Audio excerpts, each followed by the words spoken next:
ಶ್ರೀ ಗುರುಭ್ಯೋ ನಮಃ. ಮಾತಾ ಚಾಮುಂಡೇಶ್ವರಿ ದೇವತಾಯ ನಮೋ ನಮಃ. ಮಾತಾ ಧನ್ವಂತರಿ ದೇವಿಯೇ ನಮೋ ನಮಃ.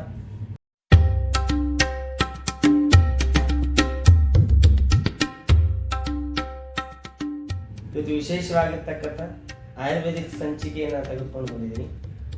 ಅದೇನಪ್ಪ ಅಂದ್ರೆ, ಯಾರೆಲ್ಲ ರಾತ್ರಿ ಹೊತ್ತು ಮಲಗಿದಾಗ ಅಂತ ಒಣ ಕೆಮ್ಮು ಏನಿರುತ್ತಲ್ಲ, ಆ ಕೆಮ್ಮು ನಿವಾರಣೆಗೆ ಮತ್ತು ಸರಿಯಾಗಿ ಊಟ ಮಾಡಿರ್ತಕ್ಕಂಥದ್ದು ಹೊಟ್ಟೆ ಒಳಗೆ ಜೀರ್ಣ ಆಗೋದಿಲ್ಲ, ಅದಕ್ಕೆ ಅದೇ ರೀತಿ ಎದೆ ಉರಿತಾ ಇರ್ತದೆ, ಜಾಸ್ತಿ ಎಲೆ ಅಡಿಕೆ ಅದು ಇದು ಆಳು ಮುಳು ತಿಂದು ಎದೆ ಉರಿ ಜಾಸ್ತಿ ಇರುತ್ತೆ, ಮತ್ತು ಯಾರಿಗೆ ಹೊಟ್ಟೆ ಉಬ್ಬರ ಜಾಸ್ತಿ ಇರುತ್ತೆ, ಅದ್ರ ಜೊತೆಗೆ ಮಲಬದ್ಧತೆ, ಸರಿಗೆ ಮೋಷನ್ ಹೋಗೋದಿಲ್ಲ, ಅದೇ ರೀತಿಯಾಗಿ ಉಸಿರಾಟದ ತೊಂದರೆಗಳು ಇರ್ತದೆ ಕೆಲವು ಜನಕ್ಕೆ, ಬೇಗ ಕೆಲಸ ಮಾಡ್ತಾ ಇದ್ರೆ ಹಾ ಹಾ ಅಂತ ಉಸಿರು ಬಿಡ್ತಾ ಇರ್ತಾರೆ ಅವ್ರಿಗೂ, ಮತ್ತು ಪ್ರಯಾಣ ಮಾಡೋ ಟೈಮಿಗೆ ವಾಮಿಟ್ ಆಗುತ್ತೆ ಕೆಲವು ಜನಕ್ಕೆ.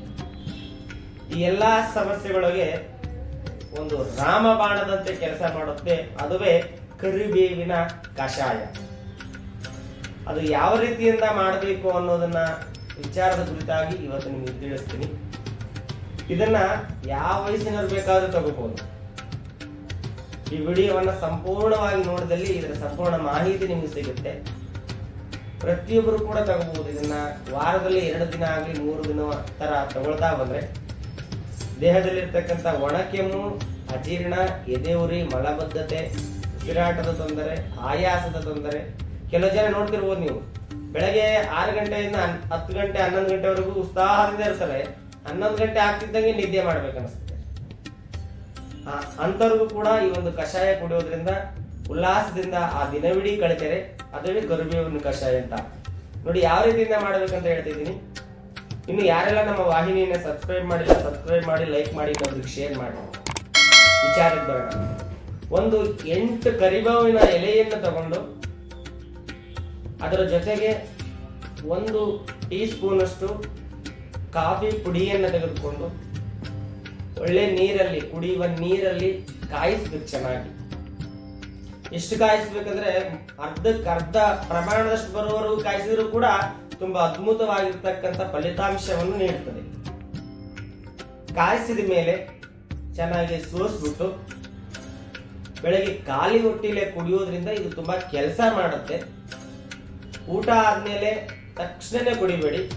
ಊಟ ಮಾಡಿ 1 ಅವರ್ 2 ಅವರ್ ಆದ್ಮೇಲೆ ಬೇಕಾದ್ರೂ ಕುಡಿಬಹುದು, ಏನಾಗಲ್ಲ. ಇದನ್ನ ನೀವು ವಾರಕ್ಕೆ 2 ರಿಂದ 3 ಬಾರಿ ಮಾಡುವುದರಿಂದ ಒಳ್ಳೆ ರಿಸಲ್ಟ್ ಅನ್ನ ಕಾಣ್ತೀರ. ಮಾಡಿ ನೋಡಿ, ನಿಮ್ಮ ಅನಿಸಿಕೆಯನ್ನ ಹಂಚಿಕೊಳ್ಳಿ. ಇದೇ ರೀತಿಯಿಂದ ಜ್ಯೋತಿಷ್ಯ ವಿಚಾರವಾಗಲಿ, ವಾಸ್ತು ವಿಚಾರವಾಗಲಿ, ಸಂಖ್ಯಾಶಾಸ್ತ್ರದ ವಿಚಾರವಾಗಲಿ, ಇತ್ತೀಚೆಗೆ ಬಂದಿರತಕ್ಕಂಥ ಸಂಖ್ಯಾಶಾಸ್ತ್ರದ ಆಧಾರಿತವಾಗಿರ್ತಕ್ಕಂಥ ಮೊಬೈಲ್ ನಂಬರ್ ವಿಚಾರದ ಕುರಿತಾಗಿ, ರತ್ನಶಾಸ್ತ್ರ, ರುದ್ರಾಕ್ಷಿಯ ಪ್ರತಿಯೊಂದು ಮಾಲೆಗಳ ವಿಚಾರದ ಕುರಿತಾಗಿ, ಹಾಗೂ ಆಯುರ್ವೇದಿಕ್ ಸಂಬಂಧಪಟ್ಟಂತಹ ಪ್ರತಿಯೊಂದು ಕಾಯಿಲೆಗೂ ಕೂಡ ನಮ್ಮ ಕಚೇರಿಯಲ್ಲಿ ಔಷಧಿಗಳು, ಚಿಕಿತ್ಸೆಗಳು ಕೂಡ ನಡೀತದೆ. 2 ತಿಂಗಳಿಂದ ಪ್ರಾರಂಭವಾಗಿರ್ತಕ್ಕಂಥ ನಮ್ಮ ಆಸ್ಟ್ರೋ ಅಂಡ್ ವಾಸ್ತು 355 ಸಂಸ್ಥೆ, ಅದರ ಜೊತೆಯಲ್ಲೇ ಸ್ವಸ್ತಿಕ್ ಆರೋಗ್ಯ ಮಂದಿರ ಎಂಬುವ ಒಂದು ಆಯುರ್ವೇದಿಕ್ ಸಂಸ್ಥೆಯನ್ನು ಕೂಡ ನಾವು ತೆಗೆದಿದ್ದೀವಿ. ಸುಮಾರು 2 ತಿಂಗಳಿಂದ 20 ರಿಂದ 28 ಜನರಿಗೆ ಚಿಕಿತ್ಸೆಯನ್ನು ನೀಡಿದ್ದೀವಿ. ಸಂಪೂರ್ಣವಾಗಿ ಎಲ್ಲಾ ರೀತಿಯಿಂದ ಗುಣಮುಖರಾಗಿದ್ದಾರೆ. ಇನ್ನು ಯಾರೆಲ್ಲ ಈ ನಮ್ಮ ಧರ್ಮಶಾಸ್ತ್ರದ ವಿದ್ಯೆ ಕಲಿಬೇಕು, ಆಯುರ್ವೇದಿಕ್ ವಿದ್ಯೆ ಕಲಿಬೇಕು, ಇಲ್ಲ ನಾವು ವಿಚಾರವನ್ನ ಕೇಳಬೇಕು ಅಂತ ಇದ್ದೀರಾ, ಎಲ್ಲದರ ಮಾಹಿತಿಯನ್ನ ನಿಮಗೆ ನೀಡ್ತೀವಿ. ನಮ್ಮ ಕಚೇರಿಗೆ ಭೇಟಿ ಮಾಡಬಹುದು, ಅಥವಾ ತೆಳಕಂಡಿರ್ತಕ್ಕಂಥ ಮೊಬೈಲ್ ನಂಬರ್ಗೆ ಕರೆ ಮಾಡಿ ಕೂಡ ತಿಳ್ಕೋಬಹುದು. ಕರೆ ಮಾಡತಕ್ಕಂಥ ಸಮಯ ಬೆಳಗ್ಗೆ 10 ರಿಂದ ಸಂಜೆ 5ರವರೆಗೆ ಮಾತ್ರ ಕರೆ ಮಾಡಿ. ಮತ್ತು ಇದೇ ರೀತಿಯಿಂದ ವಿಶೇಷವಾಗಿರ್ತಕ್ಕಂಥ ವಿಚಾರಗಳನ್ನ ತೆಗೆದುಕೊಂಡು ಬರ್ತೀನಿ ಮುಂದಿನ ವಿಡಿಯೋದೊಂದಿಗೆ. ಅಲ್ಲಿವರೆಗೂ ಎಲ್ಲರಿಗೂ ಶುಭವಾಗಲಿ. ಶುಭಮಸ್ತು. ನಮಸ್ಕಾರ.